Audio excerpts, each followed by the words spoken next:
where to look for that, to be fair. But overall, we're going to start off with an introduction, like introduce yourself and all right. where you're from and stuff. All right. Well, my name is Crazy James as a music artist, but also James Brinkhurst as a normal day-to-day life. I live in Luton town. Been here for about 16 years now, so I do call it my home, and I do represent it a lot when it comes to making music and stuff like that. So yeah, that's a little bit about me. What sort of like music do you make? Well, the main basis of it is hip hop, but I like to include a lot of genres that.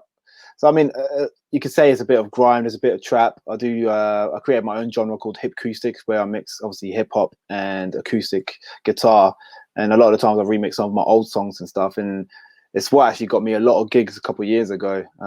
So I am quite happy with that genre in itself. But yeah, the main basis is hip hop, but I touched on a lot of genres within the hip hop. So it's grime, trap, and all that kind of stuff as well. So yeah. So I got questions from guests earlier, Yeah. and their first question is what they're asking is what got you into music? I'd say it's a number of different things. The main person I could say is probably Michael Jackson. From a very young age, I was listening to Michael Jackson, watching him, dancing like him, and it's what got me into music and in a lot of ways myself. But don't get me wrong, my mom and dad used to always listen to music as well. So I come from a background where there was always music being played at home, from Motown, Stones, Jimi Hendrix, UB40. So all them kind of things got me into music and loving music. But do you mean in the sense of how I started writing music as well? Yeah. Yeah. So for me, when I started writing hip hop music, I remember it was 2003. It was the year when Eminem, or year after Eminem dropped the Eminem show. 50 Cent was on the rise, and there was all these mixtapes flying about, and the lyrical content was just incredible. And I thought, well, I don't know. I think I just naturally started to write. And when you first start writing, you just write a load of gibberish. There's no verses, there's no structure at all. So when you do try to perform these songs, you could be rapping for like 5 minutes straight.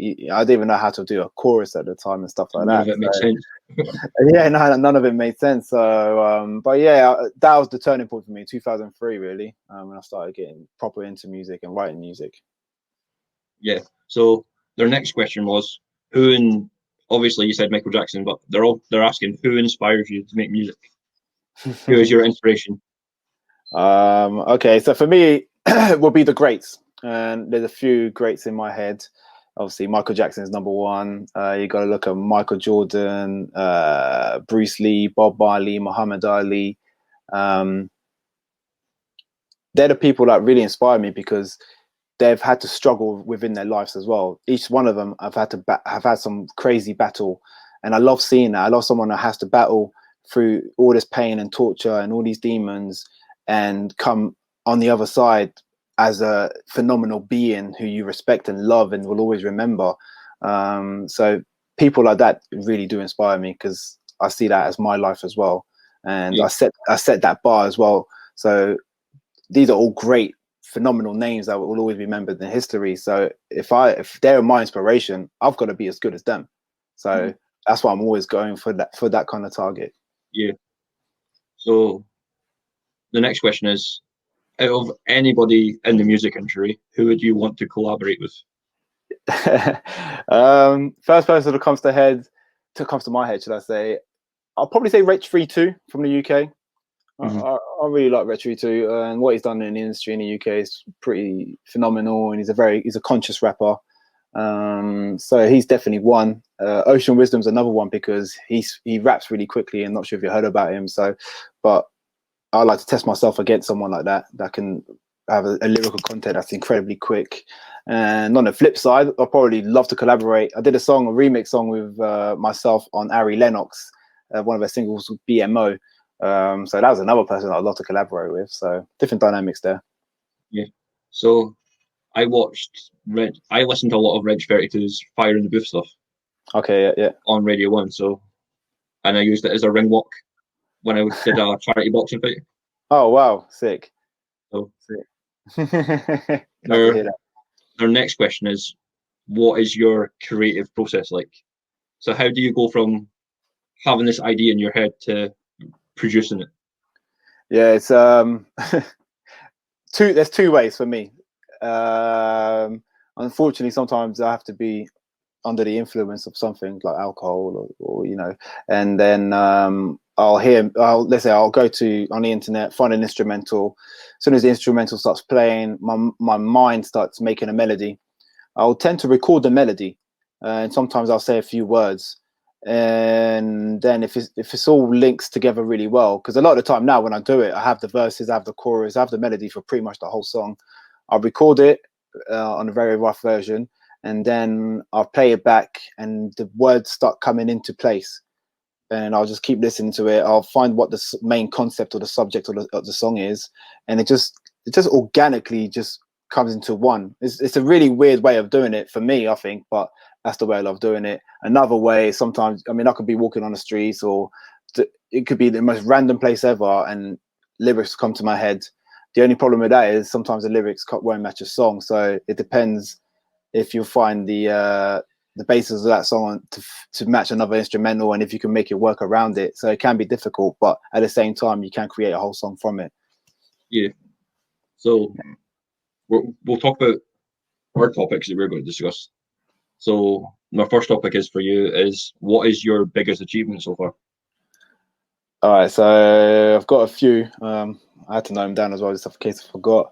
So performing at the O2 Academy, that's definitely one biggest achievements. An incredible night, incredible experience. I've been to Rome twice. Headlined an event in Poland last year, which was just phenomenal as well.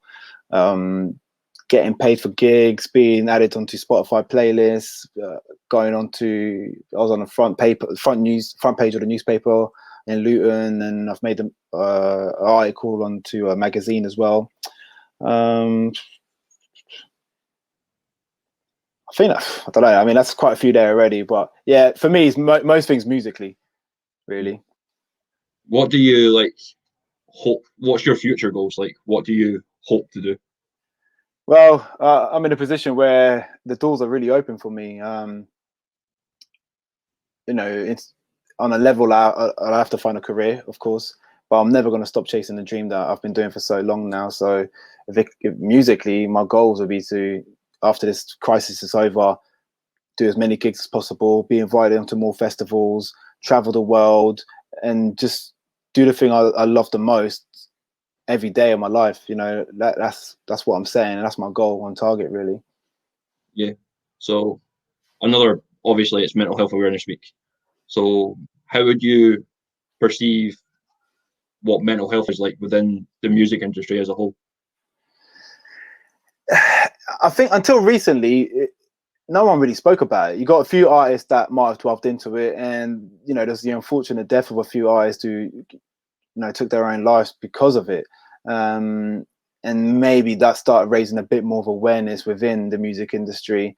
The thing is, if someone's your fan, if you're a fan of an artist or something like that, you normally would know. You'll hear it in their lyrics, or you'll hear something about them that they're suffering. Like I think it's G-Eazy.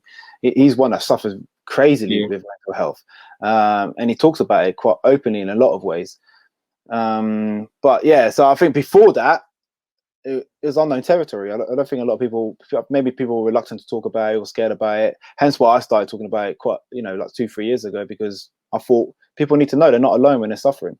Do you think that if they started talking about mental health, then people would have like their reputation would go down, like a bad perception would be on them? I think, yeah, definitely. Yeah, I do. I believe they would be seen as, because a lot of people are still not educated on it. So they might look at you as you're crazy or you're weird, or they'll look at you in a negative way, unfortunately. But the more people talk about it, the more open they are. I think a lot more people then just admit that they're suffering, or they understand the suffering, and it just brings it down a little bit, I think, and it makes everyone's life a little bit easier with it as well, with opening up. So do you believe that if we're educated at more of a younger age about mental health, then it'll help a lot? Yeah, 100%. I mean, because I think a lot of the kids right now, I mean, we're having issues with my nephew, my sister's son at the moment. and I can see the traits because I've suffered of it for so long. And I think a lot of the time these kids don't know they're going through it because unfortunately a lot of the younger generation, this generation right now, have all experienced hardships at home, or broken, separated families, and or getting involved in gangs and stuff like that. So that does impact you and does affect you, and a lot of these kids don't even know they have that issue. And the worst thing about it, most of them will probably be embarrassed to say they do have, and that's why a lot of them suffer alone, and why the suicide rate is so high. Because and I think it's mostly with men, to be fair, because men are men, aren't they? So like you tell one of your friends, like me back in the day, if I told one of my mates I was suffering anxiety and stuff like that, they'll be like, God, man up, don't be a bitch, like. And I think that's the problem with men, and hence why the suicide rate for men is so high, because of that. It's just you can't show that weakness. Yeah, it's like the old phrase, "Men don't cry." Yeah, exactly. Yeah. So, do you think that social media has a big thing to play on mental health as well? Yeah, and not in the right way. It's a negative because you get all these, people on social networks who show this image, which normally tends to be false, and they portray it in a way that makes other people feel bad about themselves. Just be real. Like, no one's just born with this natural beauty without being airbrushed. We all have our flaws and we all have our issues. There's no one that's perfect out there, even if they think they're perfect. And I think it has a negative impact on other people because they then feel that they have to look that a certain way. And if they don't look that certain way, it's obviously going to affect you mentally, isn't it? Yeah. So there was a thing that someone wrote. They said depression is like that pile of laundry that you don't want to show in your Instagram pictures. You only want to show the folded up neat laundry that you've just took out the dryer. That's what someone wrote. I like that, and it metaphorically it's absolutely brilliant and to the point, really. Yeah, I like that. It's true though, because you can walk up to someone if they're physically like injured or something. Obviously, they've got a cut in them. Yeah. But if they're suffering mentally, you don't show signs. Nah, you don't. Not at all. Especially on like Instagram, because we only post what we want people to see. Yeah, and that's it. Yeah, that's the problem. That's the problem, and that's why I wish a lot more people showed their issues and showed, like, cause there's so many people that could relate to it. So why hide it? Why hide it? It brings me back to one of my things. My boy was telling me prophecy, and he was saying, as an artist, he sees the side of me, obviously, that suffered anxiety and stuff. But when I go on the stage and perform, he just sometimes he's so in shock because he looks at me and thinks, how is this guy suffering from anxiety? Someone that's got so much confidence, so much energy, who on the stage has this presence which is incredible. Yeah, but in the back, he does suffer these issues. And yeah, when he was telling me that, because I never looked at it in that way before, but it's true. It's almost like, for me, it's an escapism, I guess. But most people would never guess that. They'll probably think, oh, this guy's really confident, all this kind of stuff. Well, I am confident, but they wouldn't see that I'm suffering of anxiety or, all them kind of things. So yeah, I totally get it.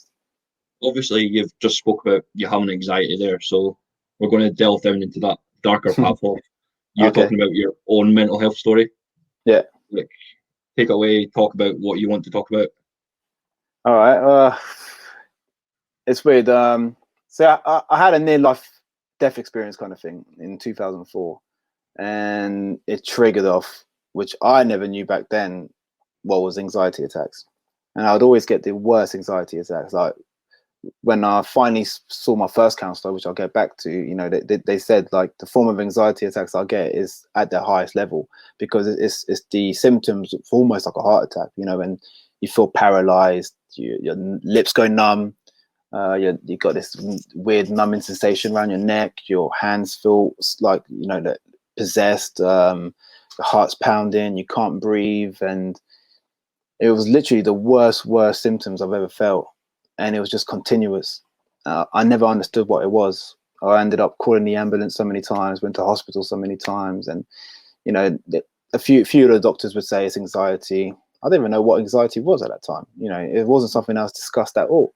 And then worst thing about it is when you try to explain to people you're suffering with anxiety, mostly back then, It was nobody knew what it was. nah, and they didn't know what it was. They literally thought you were possessed or you were crazy. Attention seeking was the biggest thing. Yeah. So I just kept quiet for a long time, and I just suffered in silence. I just, for it every day, nearly, 3 times a week, I'll just be like wanting to curl up in the ball and die in a lot of ways. It was very challenging, and mostly because you can't talk to anyone about it, which makes it harder.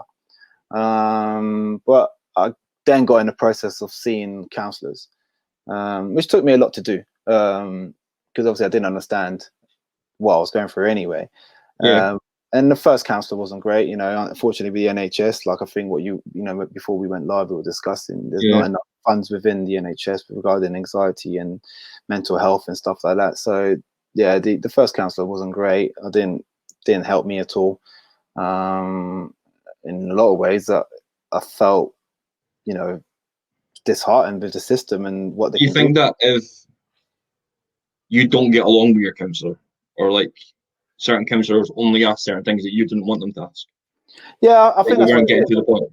Yeah, I think because sometimes they do the group ones. I think the group sessions is the worst idea ever. I know it's cheaper for the system, but no one's going to want to open up around other people that don't know. I mean, if they're anxious and they've got, you know, uh, like habitual issues with being around other people, and they're never going to speak. They're going to be there because they feel under pressure. First of all, it's got to be one-to-one. Second of all, the questions can't be generic. You got to delve deep into the reason why they're feeling anxious, and that was the problem with the first one. So they went off. Second counselor was okay, and delved into a little bit of other things. The only thing I got out of it, I mean, she tested me for ADHD and my OCD, which, all these things I've got added on, like mental health, and these things are quite linked as well. They say that, but I'm not sure if you want me to get on to the third counselor I saw, though. Oh, it's up to you. Just keep talking. It's up to you. All right. So, fortunately, with my previous job, I had a private healthcare, and I decided to see my third counsellor this time. The reason being was I had an incident at work where I was racially discriminated, which brought back all the anxiety, because I did get to a place where I was able to control it. It wasn't happening as much. And this time it was different kind of anxiety. But the great thing about this counsellor, and I guess I'll recommend this, you can never just be focused on, the fact that you've had one counsellor and have one bad experience. Just keep at it until you find another counselor, because it does make the difference. And she realized that my issue and my anxieties go all the way back from my childhood, which is something I never spoke about, and which even when I met people, I never spoke about my past, never wanted to, because for me, I didn't think it affected me as who I was at the time. But yeah, she made me realize that the anxiety attacks were because of a lot of things that happened in my past, and certain things can trigger them off. And so, but at the end result with this counselor was she made me understand so many more things, and it has alleviated a lot of this anxiety. There's no doubt about it. Do you think that you should be allowed to choose your counsellor? Yeah, I mean, I think it'd be a good option if they would do that. If they had a system where you had 3 counselors, not trial, but you would speak to 3 of them all individually and see which one you think you can best connect with. Because I think it's just human nature. Sometimes you just hit it off with certain people, with certain energies, or So if you go to a counselor who's, let's say he's not having the best of days, looks at you and straight away, doesn't feel some way for you, it's never going to be a good experience. He's just going to go back to his generic notes and going through what he has to say. He's not going to show that care that he wants to. You find someone that has an interest in you, or who you, like I said, have a natural connection when you hit it off with. They're going to want to have your best interest. They're almost going to be like a friend that you weren't able to talk to. That's like me. So when I was suffering, I used to think that, oh, my problem's small compared to what this guy should normally dealing with. Like the way I perceived, like what I was suffering was low compared to what this counsellor must be seeing. Yeah, true. Yeah, I mean, the funny thing is, yeah, sorry, go on. I never wanted to talk to people because I thought I would be bothering them and putting my problems onto them. Yeah, and I think that's another thing of mine is it was that plus I never wanted sympathy. I really didn't. I hate sympathy because I see some people just do it because they want it. Sometimes it was almost like they want the attention, and they abuse the whole matter of it. But it's true. Yeah. No, sorry. Yeah. So one of the comments was, I do agree with the therapy stuff, but she says that there's huge value in peer support, which shouldn't be underestimated for recovery.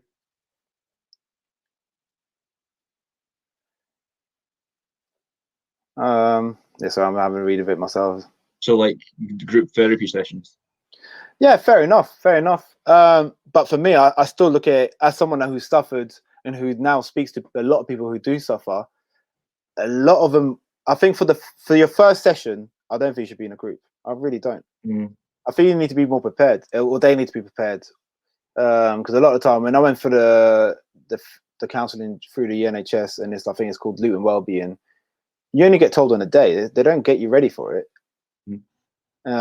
which is shocking for me. If they told me I was going to be in a group, I probably said, "Nah, I'd rather not." So another thing is really, I know that music is a big thing, and a lot of people listen to music to like help as a coping mechanism. Yeah. You use your mental health as like an influence on your music writing.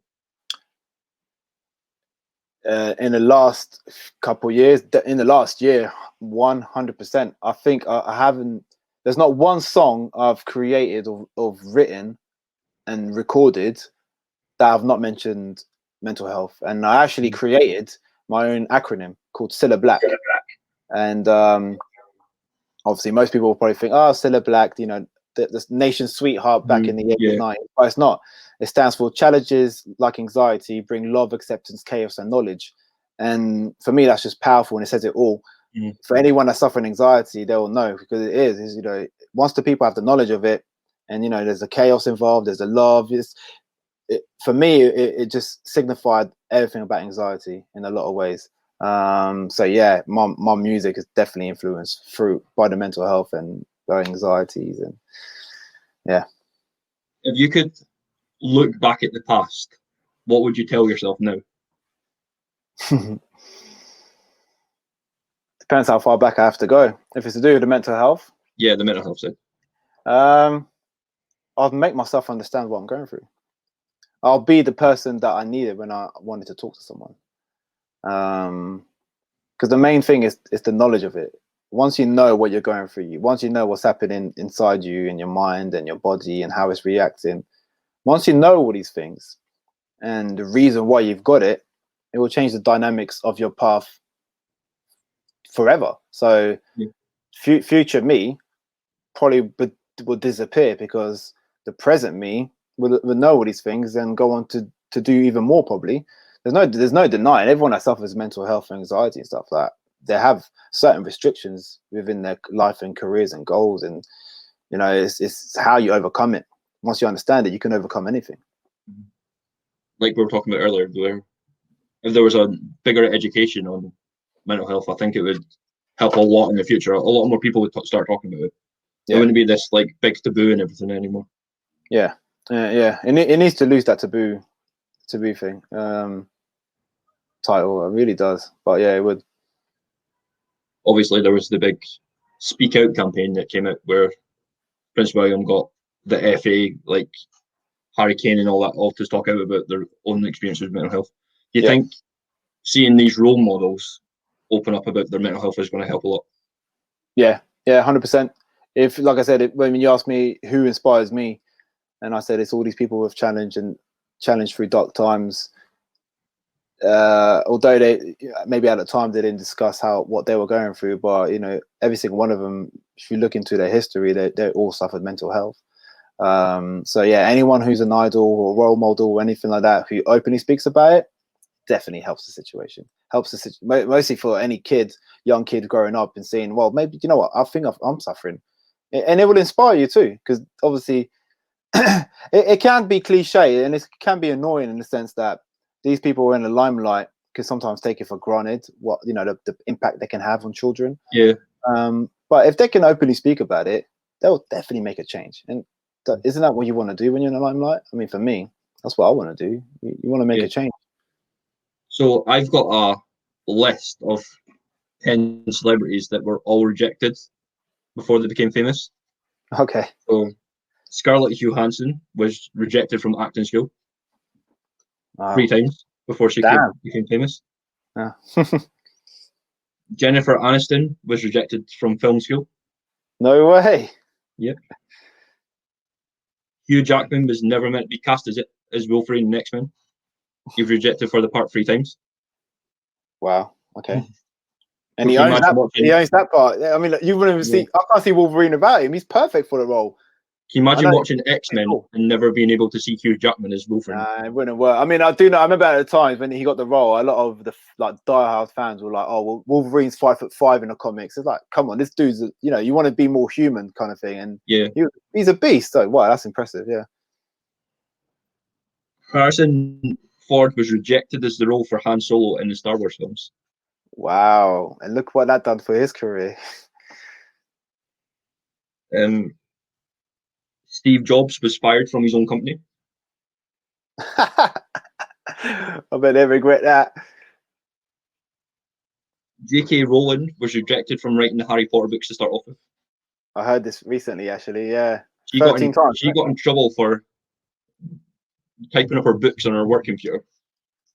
She wasn't working. Wow. She was typing up the Philosopher's Stone on her work computer. Wow. Steven Spielberg was rejected from film school 3 times. Now he's won 3 Oscars, 7 Golden Globes, and 11 Emmys. Wow. Oprah Winfrey was told that she is too unfit for television news. Is that because she was a bit round?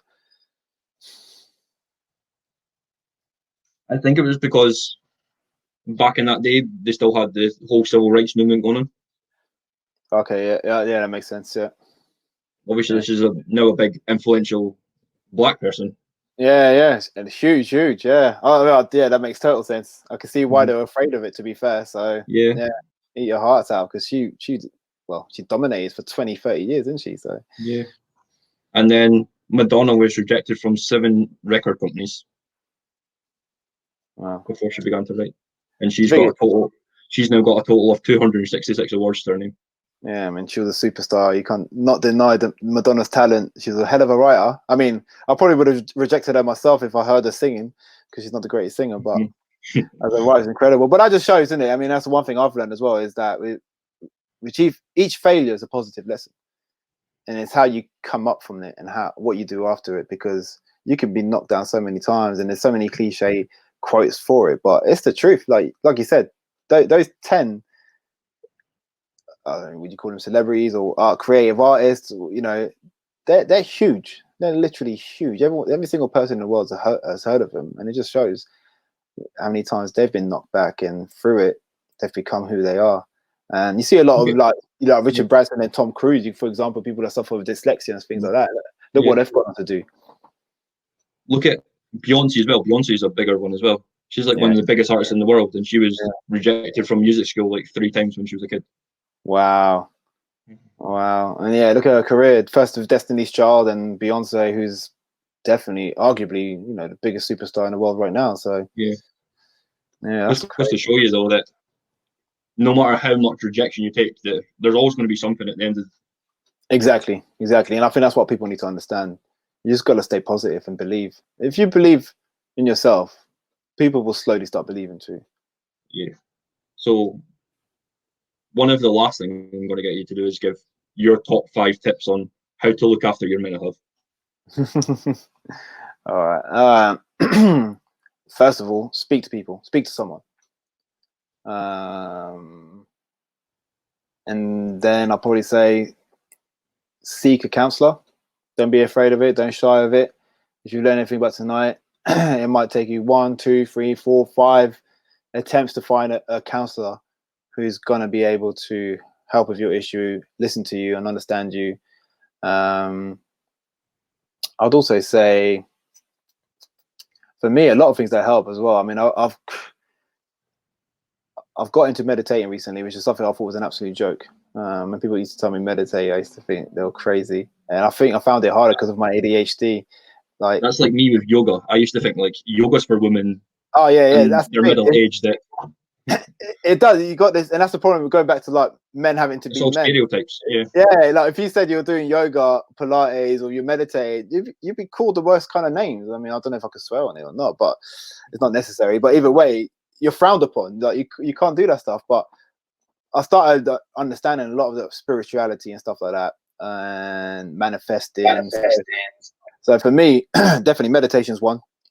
And I watch a lot of, if I'm feeling a bit down, if I'm having a bad day, I watch a lot of motivational videos on YouTube. Like you just yeah, search motivation videos and you'll see a lot of people, like even, like greats from the past, people right now who will discuss what they've been through, not only what they've been through, but will also motivate you to literally. You can hear some of these videos. For me, it works. Like I just get all this energy and buzz. I'm like, you know what? Yeah, I'm gonna go out there. I'm gonna do this. I'm gonna do 1,000 press ups. I mean, I probably couldn't do it, but you know what I mean. In my mind, I could do anything because I'm yeah, listening to motivational stuff. I love escapism. If you could find a way of channeling that energy that you have with the anxiety or the mental health or the depression, whatever you're going through, if you could find an art form, it could be anything. Even if you're not a good singer or rapper or whatever, I don't know, write something, go dancing. There's so many things that we can do. Draw. Like, I mean, I did all them things, to be fair. Like, I guess I never saw it. I never saw that I had the issues, but that was always me. I was always being creative because I had to find something to yeah, escape. And then the other thing would be like, I love animations. I read a comic, watch a movie, TV shows. Um, Anything that can keep your mind off it is definitely a tip for me. But yeah, also, don't be afraid to challenge your fears of what you're going through. Literally try to find a positive way of dealing with it, finding a way to understand what you're going through, and then you'll get through it. yeah. This is now an open floor, so you can now talk whatever you want. Like talk about what's coming up for you, and talk about how you're coping with lockdown. All right. Well, unfortunately, coming up for me, a lot of things have been cancelled. Yeah, It would have been an honour coming up to Scotland and performing there. I had a gig in Poland. There was going to be possibly Rome and other things going on. But it's out of my control. That's the main thing for me, and I've just got to know that and learn. Well, I tell myself that, and once you go through all these processes and all these hurdles, you then know that you have a way of dealing through these kind of issues. So for me, it's just another positive influence because I've just been working harder. I've been creating more music, probably stronger material than I did 6 months ago. So I've got so yeah, much stuff ready for when the doors open and I'm able to go for gigs and festivals again. Like, there's so much material here, and the aim is to record an album at some point and release more singles and all that kind of stuff. But yeah, I've really enjoyed lockdown. I know a lot of people hated it, but I think a few days before Boris made his announcement of going into lockdown, I had spinal surgery, so I had to recover anyway. I'm still in the point where I have to sit down for a certain amount of time, lay down, stand up, and do all that. So for me, lockdown has just been great. And I'll go for walks every day now. It's amazing to see how much of an impact it's had on nature and how you see nature now develop to what it is. Like when you see the dolphins in Venice and things like that. Like, I think the Earth in whole needed a break from yeah. humans. The destruction we were causing was just ridiculous. I mean, I know there's conspiracies and ulterior motives within the lockdown, very possibly. The numbers grew and all that, very possible. I mean, it's not something I want to get into now, but it's all been positive for me. Luckily, I've had good company. And I think it can be make and break relationships and stuff like that. But if you're on your own, I can understand. I mean, I'll probably be doing videos and filming and dancing and doing some crazy stuff just to keep myself entertained. You have to find a way to keep yourself entertained. I think that's the main The TikTok craze. Yeah, well, I'm not into TikTok, but I understand it. Like, you do have to keep yourself entertained. What else are you going to do? I mean, unfortunately, we're all eating and drinking a lot more. But I think it's had a lot of pros.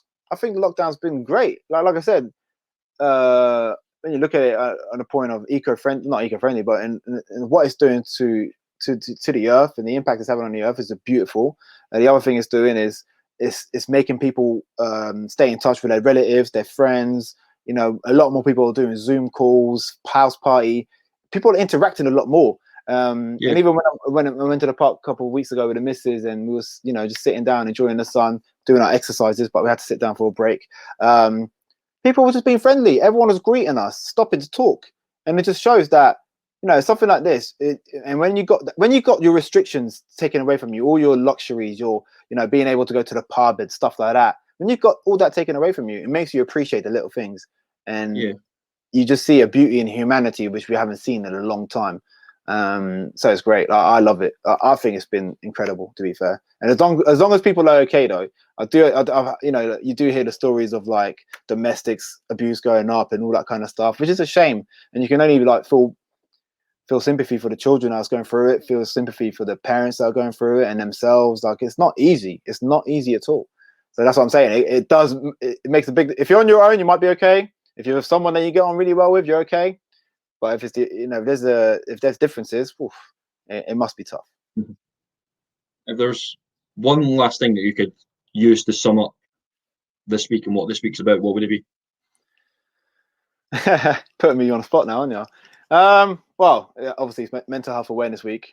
I just hope it makes people more comfortable to talk. I don't know if it's going to sum up the week. Like, I don't know. Like, are we summing up the week because it's been a beautiful week so far with the weather, or are we summing up the week with Mental Health Awareness Week? Mental Health Awareness Week. Yeah.